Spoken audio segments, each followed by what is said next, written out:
സംഖ്യാപുസ്തകം 11-ാം അധ്യായം 26 മുതൽ 30 വരെ തിരുവചനങ്ങൾ. ബറക്കുമോർ. എന്നാൽ ആ പുരുഷന്മാരിൽ 2 പേർ പാളയത്തിൽ തന്നെ താമസിച്ചിരിക്കുകയായിരുന്നു. ഒരുവന് എൽദാദ് എന്നും മറ്റവന് മേദാദ് എന്നും പേർ.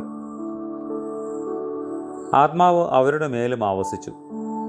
അവരും പേരെഴുതിയവരിലുള്ളവരായിരുന്നു, എങ്കിലും കൂടാരത്തിലേക്ക് ചെന്നിരുന്നില്ല. അവർ പാളയത്തിൽ വെച്ച് പ്രവചിച്ചു.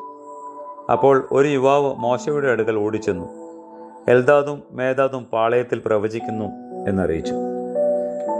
എന്നാൽ നൂന്റെ മകനായി ബാല്യം മുതൽ മോശയുടെ ശുശ്രൂഷകനായിരുന്ന യോശുവ, എൻ്റെ യജമാനനായ മോശയെ, അവരെ വിരോധിക്കണമേ എന്ന് പറഞ്ഞു. മോശ അവനോട്, എന്നെ വിചാരിച്ച് നീ അസൂയപ്പെടുന്നുവോ? ദൈവത്തിൻ്റെ ജനമെല്ലാം പ്രവാചകന്മാരാകുകയും ദൈവം തൻ്റെ ആത്മാവിനെ അവരുടെ മേൽ പകരുകയും ചെയ്തെങ്കിൽ കൊള്ളാമായിരുന്നു എന്ന് പറഞ്ഞു. പിന്നെ മോശയും ഇസ്രായേൽ മൂപ്പന്മാരും പാളയത്തിൽ വന്നു ചേർന്നു.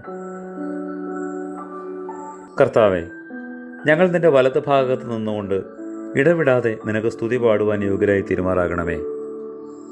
ആമേൻ.